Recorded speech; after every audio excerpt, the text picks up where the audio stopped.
And I first heard about David years ago when I was doing some radio programs, and I don't even need it, do we?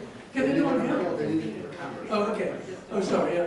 So years ago, sometime in the 70s or 80s it must have been, I needed some jungle recordings from Borneo. And they said, oh, yeah, there's this man called David Lascelles who's even now going around recording the mating calls of the gibbon. And it was him. It was him. And then, of course, much later, I had the pleasure of going up to Howard. We'll come to that in a minute, but I met David's father, a wonderful musician, and actually a major player in bringing music from the Indian subcontinent into England and Scotland. He was curating at the, was it up at the Edinburgh? He was artistic director of the Edinburgh Festival in the early 60s. So a huge many of that great generation. Well, I'm not saying we got on, because I do remember I called his grandmother a royal kleptomaniac, who was Queen Mary, because she had this habit. She had this habit of going around. She went on 2 tours around India as a princess and as a queen, and she would stay in all the royal palaces, or the princes' palaces, as the British like to call them. And inevitably she would say, oh, that's rather nice, Maharaja, sir. And the Maharaja felt duty-bound to give it to her.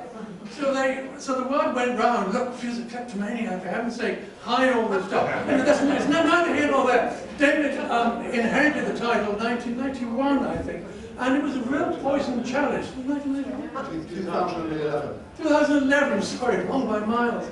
But in a sense it was a poison chalice, because the Howard estate is one of the great stately homes of England.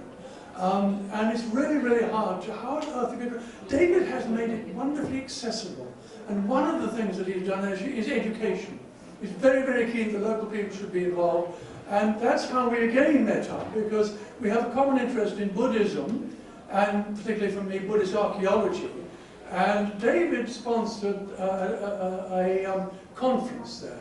And I'm delighted to say, and David may not know the full outcome of this, is that Harry Falk, Professor Harry Falk, who's the leading Ashokan expert, has just brought out a paper, finally, after all that work that we did 20 years ago, to show that this particular stupa that was the subject of the conference, was placed there by Emperor Ashoka, and that the inscription, these are the bones of the Buddha, were left here by Ashoka.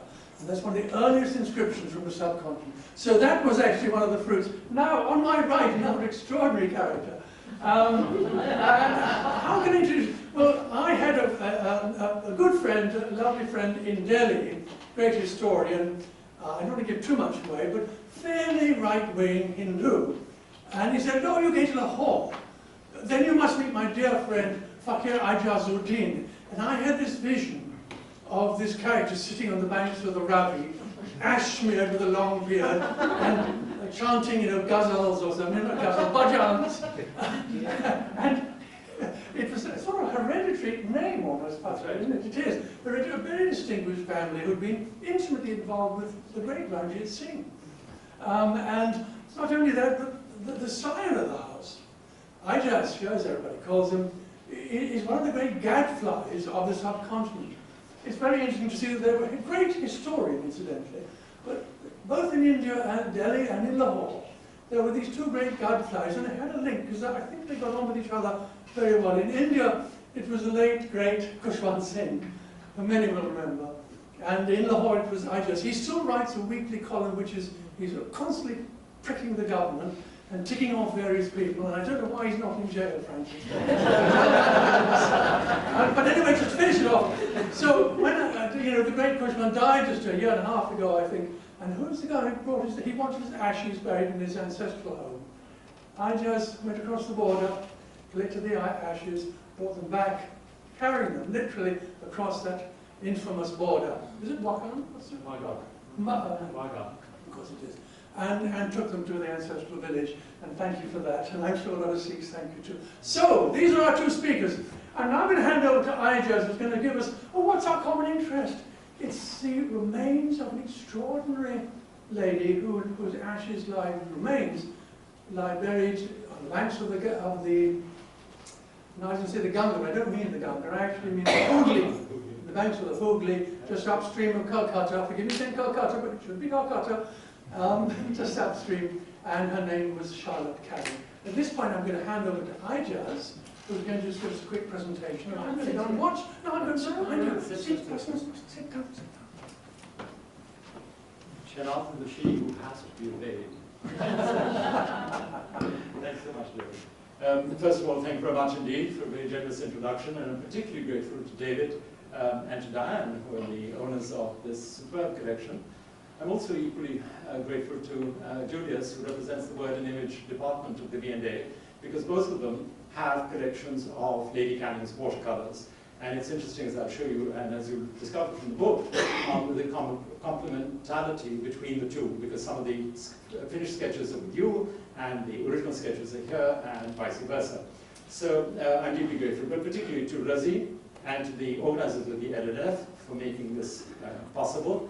Razi is one of the few, he loves Pakistan. He's not here, but I'm sure you'll be able to tell him. Oh, sorry.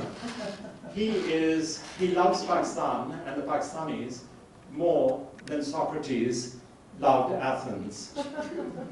And the reason is that Socrates only had to drink the cup of hemlock once. Razi has had to do it every time he organizes the LLF. So our thanks to you, Razi. You're a genius, and we love you for it. My talk, I thought it would be interesting to presage our discussions with David and with Charles later by giving you a quick introduction into Lady Canning. And the best way would be really, are you okay, David? Would you like to? I'm going to go to the back. I'm not near the point. No, sit. Okay. Can you see? Okay. Perhaps the best way would be to describe, to summarize her life. Born in 1817, of very distinguished parents. Her father was the ambassador in Paris, and then subsequently in Moscow. Married at the age of 18 to Charles Canning. She was at the court of Queen Victoria between for 13 years between 1842 and 55, and then arrived in India in 1856 as the wife of the then Governor General and later the Viceroy. She made 3 tours which were significant, and those were the subject which I've used as the subject of my book. And then she died rather tragically in November 1861. Her mother was Lady Stewart de Rothsay, and here you see this triangle, this trinity of persons, of Victorian moms. On the left is Lady Canning, or Charlotte Canning, and on the right is her younger sister, Louisa. And it was the correspondence between Lady Canning and her sister and her mother and Queen Victoria which formed the basis of both her journals as well as her letters and diaries. As I mentioned, they were married in 1835. Canning, on the left, in the painting by George Richmond, was 33 years old, 24, and she was a young, nubile 18. They were very much in love, but after a while there was a suspicion that he was having an affair with somebody, and as can only happen during those days, he was then exiled to India as a punishment, as the Governor General.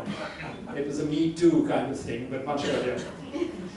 As I mentioned, Queen Victoria, Lady Canning was the lady of the bedchamber to Queen Victoria, and here you see her in this. She's front. You can see her facing the artist, and she's accompanying Queen Victoria. It was rather an insidious position because Queen Victoria knew of her talent and wanted her to paint as many pictures wherever she went. She became a kind of companion to record all the places in Europe and elsewhere. The two inevitabilities in the Victorian period were death and Winterhalter. Queen Victoria could not escape death because, as you know, Prince Albert died and affected her life, etc. And anybody who came within reach of her had to be portrayed by Winterhalter, and of course Lady Canning was portrayed. And this painting is in the Harvard collection, and I'm deeply grateful again to David and Diane for the permission to use this. It's a lovely picture, done in 1849. Now, Queen Victoria wanted Lady Canning, when she was sent to India, when she came with her husband to India, and as she said, followed him like a little dog. She maintained this journal, and this is one of the pages which I secreted, and it is a glimpse, as you can see, second last paragraph, a line, "I have a glimpse of the burning plain." And that was what Charles used as the title of his book on Lady Canning, and which was my inspiration for doing the research that I've done. Lady Canning's diaries were originally in Harwood House, given to Leeds, given from there to the British Library, and if visible, you can examine them. And as you'll see, she not only wrote of the places that she visited, but she also did little sketches which allowed her to amplify what she was doing. Now, the 3 tours that I've dealt with in the book covered one, when she travels through Ottokumund and comes down Seringapatam and comes to Kannur. The second is when she does this ambitious tour, rather like Auckland did in 1838, starts in Calcutta, and goes all the way along the Ganges, etc. And interestingly, she goes up to the Khyber Pass. And she's one of the first ladies, to make that journey. Now, how did she do that journey? And then the third journey is when she comes to central India, but in between, she makes this dramatic detour of going up to Chini, near Ladakh. How did she do it? Well, obviously by elephant. This was one of the ways that she could, and here you see her in with the ladder, or on horseback, which was a very good equestrian, or she would use the camel carriage, which belonged to the governor of the Punjab, and this had the advantage that it could be extended so she could sleep, so she does the journey from Lahore to Rawalpindi, 73 miles, and is done starting at 3 in the morning, non-stop, and arriving in Pindi at midnight. Or she could do this, as she notified her family, various forms of transport, the bulky, the doli, the stray, etc. And all of these are from her diary, which shows you that the whole purpose was to acquaint her family with her experiences, which were unique in India. Another unusual mode of transport was the mush, where they would blow up a buffalo skin, and you can see Lord and Lady Canning are sitting on chairs, which are strapped, the mush have been strapped together, and they're being pulled across the river. Now, you had to be very daring to be able to attempt a thing like this. She was a brilliant watercolorist, as I hope you'll appreciate as we go through the pictures.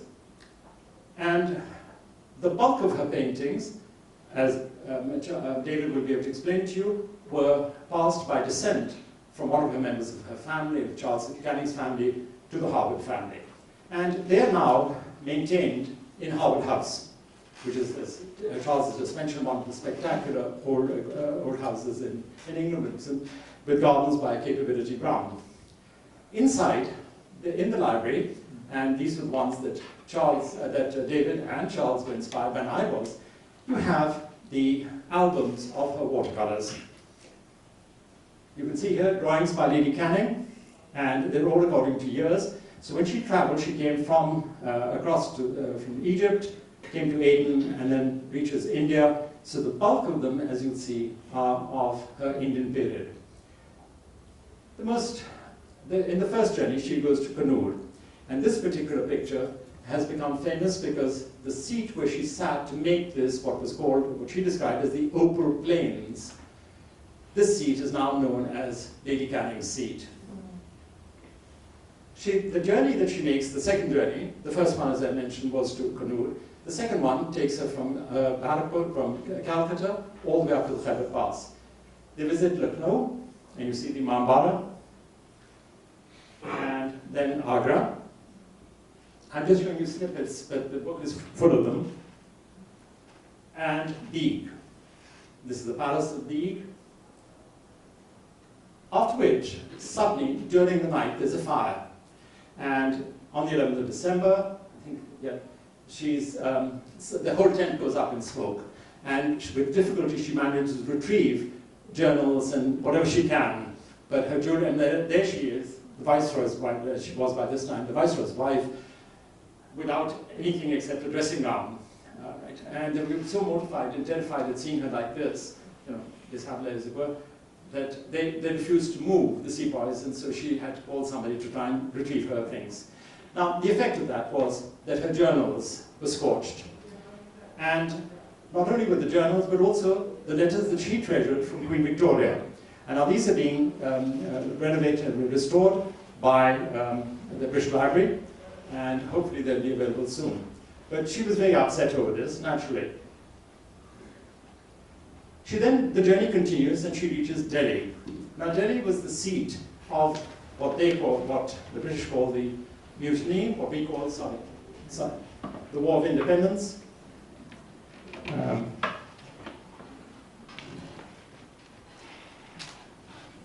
Sorry, this is Delhi.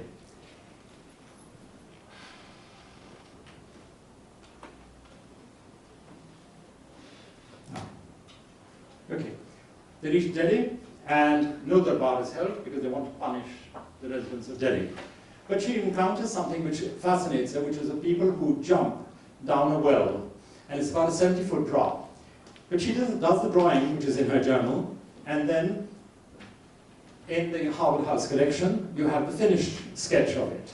Now this is how she used to amplify the pictures that she had done. At Ambala, they hold a grand darbar. Lady Canning couldn't draw figures, so she relied upon William Simpson to do the spectacular picture of the Raja of Ambala, of Raja visiting Earl Canning and being received in the large darbar. But you see the wonderful figures. Each one of them, and the sketches for this are in Julian's collection in the Word and Image department at the V&A. So each of those little individual figures has been, in fact, derived from a sketch. She goes to, they go to Amritsar, and she paints the Golden Temple, Harmandir Sahib. And there are a whole series of pictures that she does there of the Akal Takht, and then she goes to Kartarpur, etc. I know I'm rushing through these, but I wanted you to get a flavor of the kind of work that she was doing. She goes to Lahore, she goes to the top of the Sheesh Mahal, and does this Maharaja Ranjit Singh's Samadhi, which was built by my ancestor in 1849, the white building on the right, the mosque at the back, which is the famous Aurangzeb's mosque, and then the Hazuri Bagh Pavilion, and the Sheesh Mahal at her feet. They move along and reach Peshawar.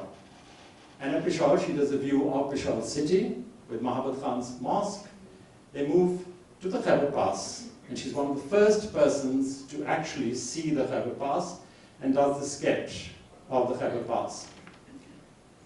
On the way back, she stops at Attock Fort and does about 3 or 4 pictures of the confluence of the Indus as well as the Attock River.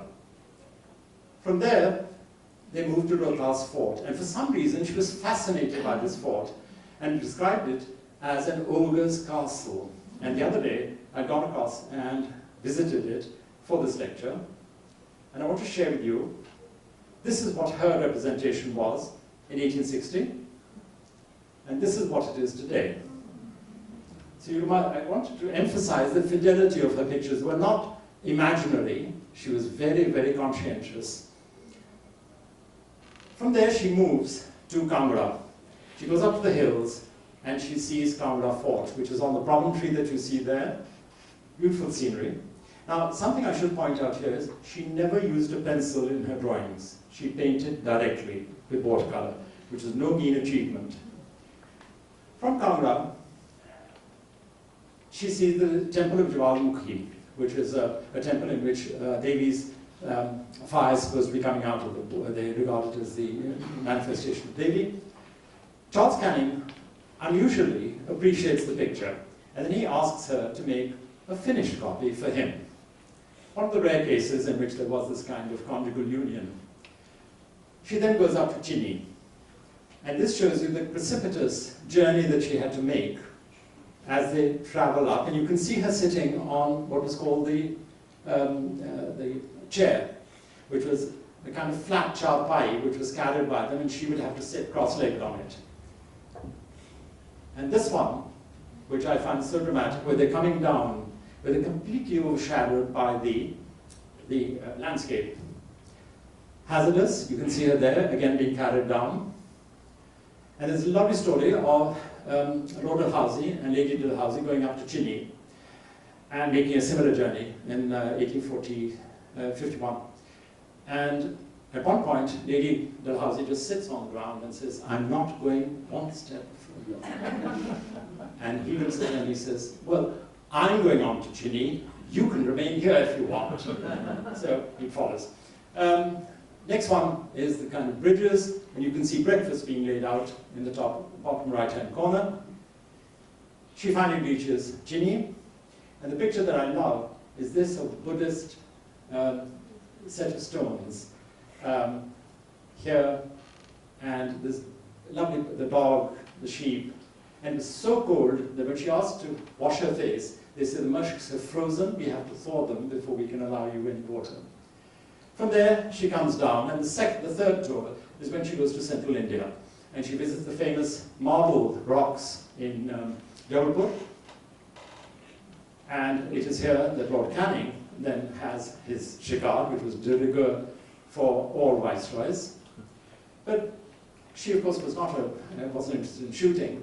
So while she's sitting in this machan, this is the sketch that she does, just to keep herself occupied. From there, she goes to Rewa and does a picture of the famous falls.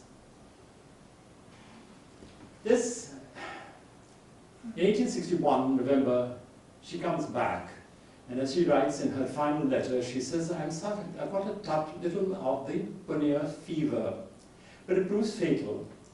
And the Lady Canning that we were introduced to in 1849 becomes this. In 12 short years, the straw is knocked out of her. She dies in his arms, in Canning's arms. She's mortified, remorseful, and she's buried in Barrackpur. This was the view that she used to enjoy every evening, and she would sit and look across the river. And from her tomb, these were the flowers which are they're in the memorial album in the British Library, and they're still preserved. I photographed this here. But I don't want to leave you with that. I'd rather leave you with the other images that she did. She was a natural history freak, and she did these beautiful series, and they're all in the Harvard House collection. Take that one, of fruit and flowers. But let me end with one of the ones my favorite. Masuri, Monsoons over the Masuri of Masuri, and my own favorite, which I used in my Lahore book, which was Sharma Gardens, done in 1861. And that, I think, is the tribute that we owe to Lady Canning, and which I hope the book will contribute to. Thank you very much indeed.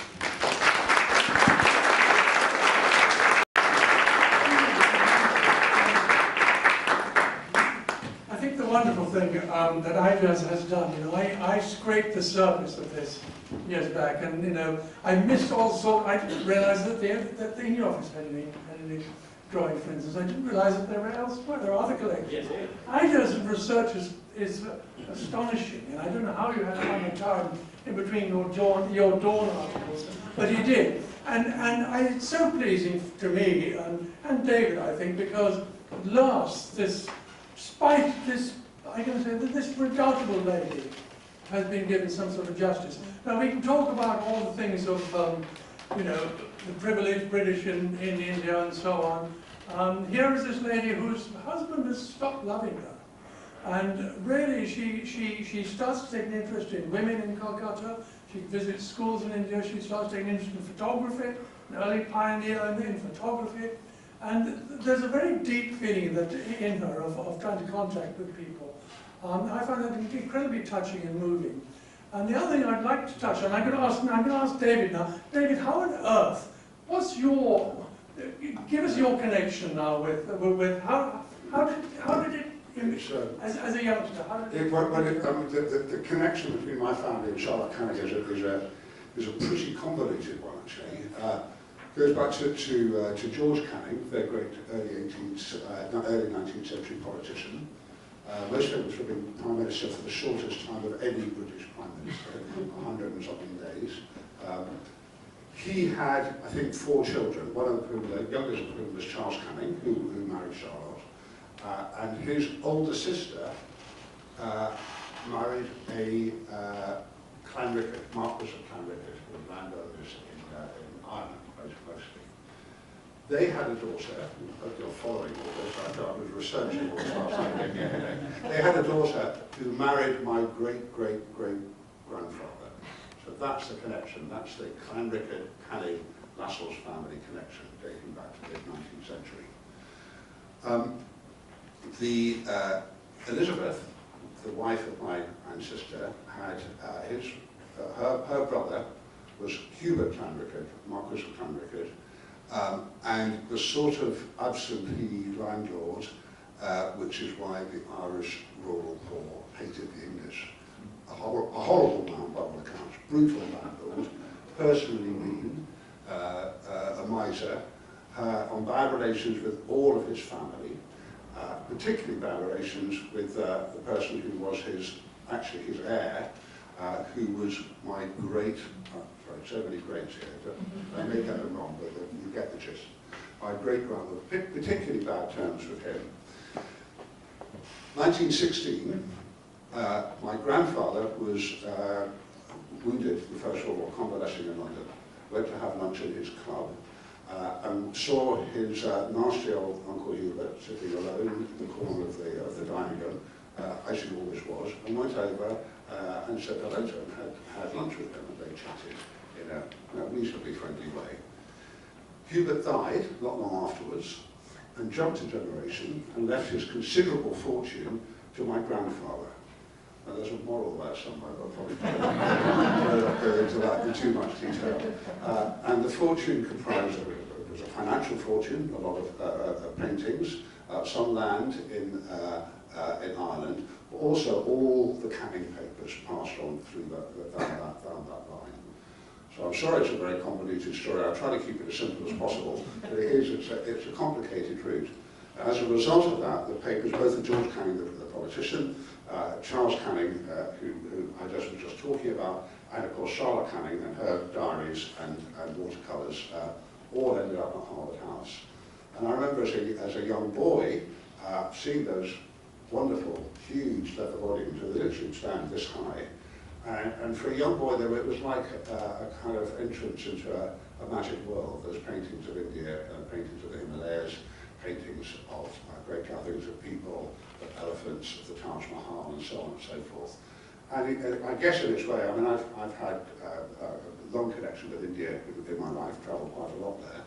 And in a way, I guess that was the spark of it for me personally. David, sorry, I just, when you were researching, what are the things that struck you? I think there's particular moments in there. David talks about opening those albums. And I had that same thing too when I opened those albums. It was just awe-inspiring. And for me particularly, there was a large cabinet, which was then in Leeds, it's now brought up here. And it was full of these mouldering flowers and these pages of burned. What do you find? Well, two things. Number one was the ineffable generosity of David, Diane, and Julius, and Douglas Dodds, but particularly Julius. They opened up the collection that the Howdah House Trust has and the V&A has. And it was unrivaled. For me, I mean, think about it. I'm embarrassed to say this at the risk of your not wanting to read the book. I only spent 2 days at Howdah House, 2 days at the V&A, and 2 days at the Royal Library in Windsor. And the product of all that research is from those 6 days. But I had a camera, and I was able to photograph, but it is because of the generosity of these persons that I just mentioned. That was the first thing. The second, I'm not sure whether any of you are psychic, but I had a feeling that Lady Canning wanted this book done, which is why it's been dedicated to her. And I've used the words, who conceived this book 150 years ago, because she had no children. And to me, the word conceived fulfilled what was her expectation, that the paintings and her written text, letters to Queen Victoria, etc., and her family, should be seen and read together. I'm going to tell you a little incident, and with your permission, just take 2 seconds. David showed me the picture, which is in fact the epic cover, which we've used for the cover. The elephant one. Sorry. Can you just put it back to the elephant? It's a top one. Okay. How do you do this? Hold the book up. Okay. This is the book. The first one. Slide two. And David said to me, this is by Landseer. First assumption, Edwin Landseer, who did the lines at Trafalgar Square. And then David, I said, is there anything on the back? Yes. G. Landseer. Any date? No. Remember? And when, how, when did George Landseer come to India, etc. I go to the Royal Library in Windsor. I'm sitting, and from 10 to 4, non-stop, I'm trying to decipher her letters to Queen Victoria. And at 3:45, because I know they close at 4, I thought, that's enough. I haven't had the loo, I haven't had a cup of tea, nothing. And I said, okay, that's it. And I got up to leave. And I hope you don't think I'm being sentimental. A voice, kind of voice said to me, turn the page. Just like that. Clear as that, turn the page. And I sat down and I turned the page.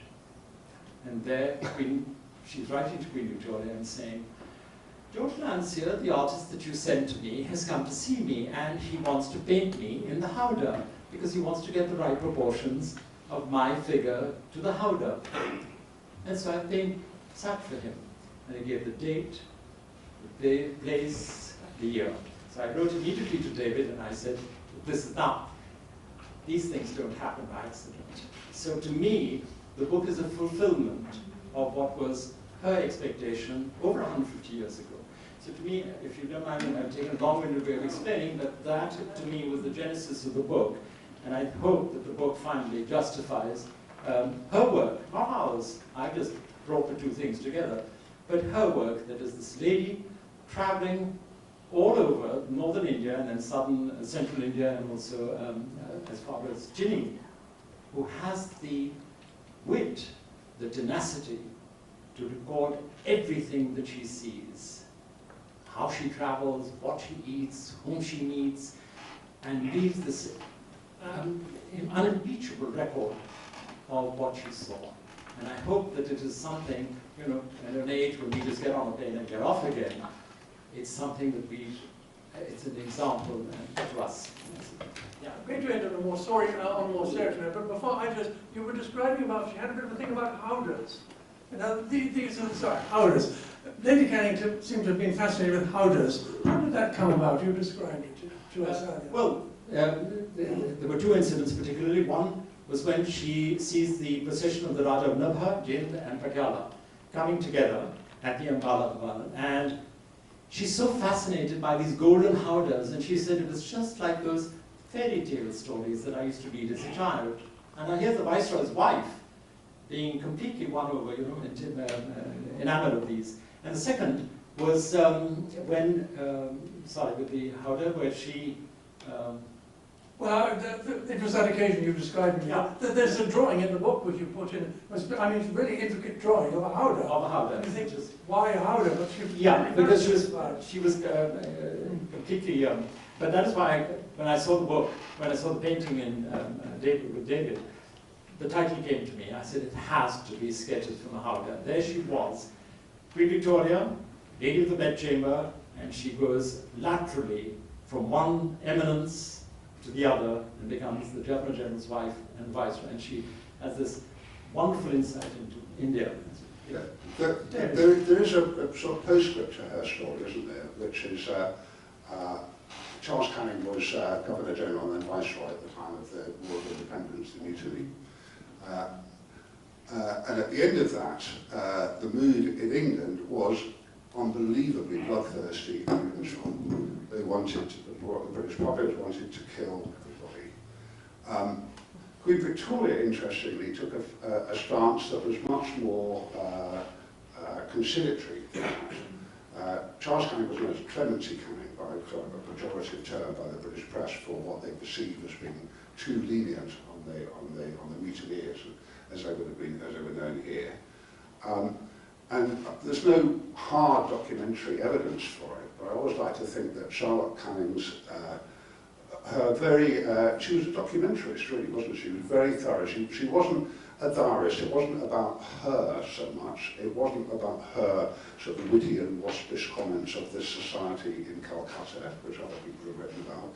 She documented what she saw. She travelled around India and gave a very sort of documentarious view of what the country was like at that moment in time, and corresponded constantly with Queen Victoria. So I like to think that Queen Victoria's attitude to the postscript of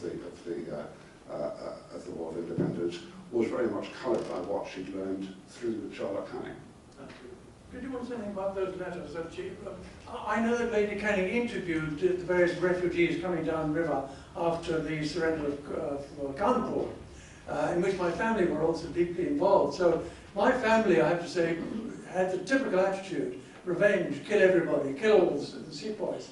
And the Punch, there's a famous Punch cartoon of Lord Canning patting the head of a murderous sepoy and saying, "Oh, there's a good pretty little boy," and it's called Clemency Canning. And this was used as an epithet. You know, here's this softy, he's all gone soft on these Indians. So, and I think he and Lady Canning had this attitude. I was wondering whether you commented on Queen Victoria asking to inquire of this rather sensitive subject, but it's worth bringing up because she did. Well, Queen Victoria obviously was the recipient of all of these reports, which were more frequent than Lord Canning's letters to her.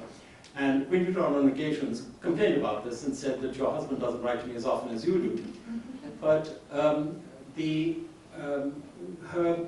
certainly her approach, and Queen Victoria admits this at one stage, that whatever my views are on India are conditioned by you, by your observations. And it was to their credit, I think, to both the Cannings, that they were able to steer a course which was both humanitarian, not vengeful, and which allowed then his successor to continue and build upon. So I think that on a political level, but this book is not about her politics, it's about her as an artist, but necessarily there is an overflow of political dimension to it. Right, I think there are 5 minutes, so I'd like to open it up now. Normally we sort of overrun and there's no time for questions, but I'd love to know if people have got any questions. Here is your chance. 2 extraordinarily well qualified people to answer your questions. And there's one from the V&A. Well, I just wanted to say thank you for mentioning the V&A and to encourage you all to come and see the album in the print room at the V&A. You don't need an appointment. You just come in and sign the registry and it's there. It's thanks to Aijazuddin, it's just been conserved. We were told that it wasn't fit to be photographed, it was too crumbly. It's all now beautifully possible for you just to sit and have that intimacy of turning the page one to one, astonishing, dramatic watercolours. They look great on the screen, but they're even better when your nose is in them. The only alternative is to buy the book. Which, by the way, is available outside at £40, which is a steal. It's a steal. Please, it's available. There are a few copies which I had to lug at 2.5 kilos a piece, so you can imagine. I needed an elephant for that. I was going to say that every question should be with an upward inflection at the end. And it usually isn't, but anyway, we will allow Julius that one. And there's a question at the back there, you're going to ask. Thank you so much for a very enlightening, fascinating presentation. I was just wondering, you talked quite a bit about what she painted. I was just curious if you could reflect a little bit upon how she saw, how she painted, how did that compare with contemporary sort of visions or representations of the Indian landscape? Or even if you want to think of it in terms of European landscape tradition, which is sort of contemporary at the same time. Well, you've asked a very broad-ranging question. Let me put it very simply. Queen Victoria was an amateur painter, and both of them used a man called Leach, who was the drawing master to the royal family. And Queen, as I mentioned to you, she painted directly, without pencil drawings. Queen Victoria did use, but she, Lady Canning, her younger sister was much more talented, but never developed it. Lady Canning's, the pictures themselves were done in 2 stages. She did the first sketch, as I showed you with the Jabalmukhi thing, and then the completed one. So I think you have to take them at that level, that it was a case of work in progress, and then she'd sat months later perhaps, and then she'd build from that. You had a question? Yeah, well, I'm just fascinated by her state of mind and whether you've got any insight into that. I mean, for anyone who's travelled in India, it can be frightening, you can be in despair at times. And I'm curious how she did all this. You give the impression that she was kind of very calm and on top of it, but she must have had terrible moments as well, surely. Yes, she did. And as David has just pointed out, and Charles did, she was very lonely. Because Charles was busy, Charles Canning was busy in doing his, running the country. And she was extremely lonely and very introspective. She didn't enjoy society, she didn't enjoy Barrackpore, or Calcutta, and she didn't enjoy Shimla. So she was very embarrassed about the fact that she would go in a drab outfit where everybody else had, was dressed as nice. But she was an extremely sensitive person. I think only a sensitive person could have done the kind of work that she did. But for her, and I hope this comes through in the book, the paintings were her children, in every sense of the word. She labored over them, she was very keen, she looked after, if I may put it this way, she nurtured their upbringing, she knew exactly what she wanted to do with them. And she said, after I'm gone, Charles must inherit them. And she told her mother, meanwhile, please look after them, but they have to go to Charles. And the sad thing was, he only discovered her towards the end. And in all the book, and David was kind enough to point this out in the foreword, you'd like to say that about Charles and Carlo and Charles? Yes, I mean, she refers to him all the way through the books, just to C, the letter C. And yeah, she talks about him a lot. Obviously, they were in each other's, they were sort of physically in each other's company, but whatever affection, love that had been earlier in their relationship had gone cold. And obviously, there was a moment, quite late in her life, where she starts to refer to him again by her pet name for him, Carlo.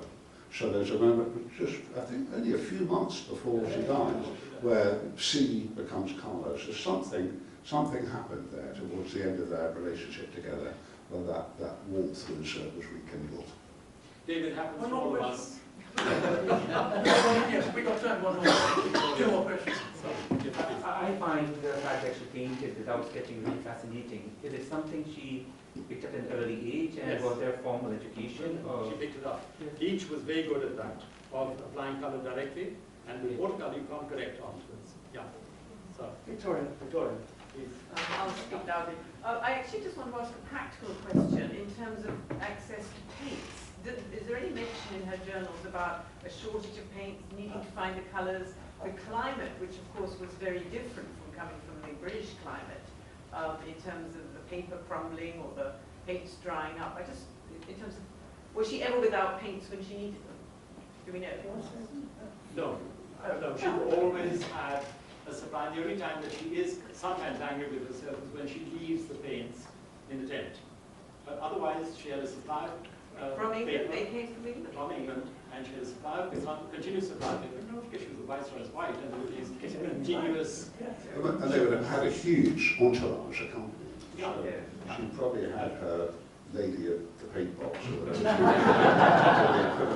She must have done. She had this man called Stanley, who was her ADC, her husband's ADC, and who was assaulted by her. But let me just finish by asking a question, because I think we've run out of time, of my two co-panelists. It's been suggested that Lord Canning, towards the end of their married life together, fell in love with her. John Stanley, her ADC, or her husband's ADC, is so enamored of her that when he's taking leave, he rushes up to her with a gold locket, begs her for a piece of her hair, a lock of her hair, and then rushes out before he bursts into tears. And then tells his mother, could you please tell her how much I love her? Now, of you two, did you find yourselves falling in love, Charles, after you finished your book, and David, after you went through her pictures, did you find yourself falling in love a little with her?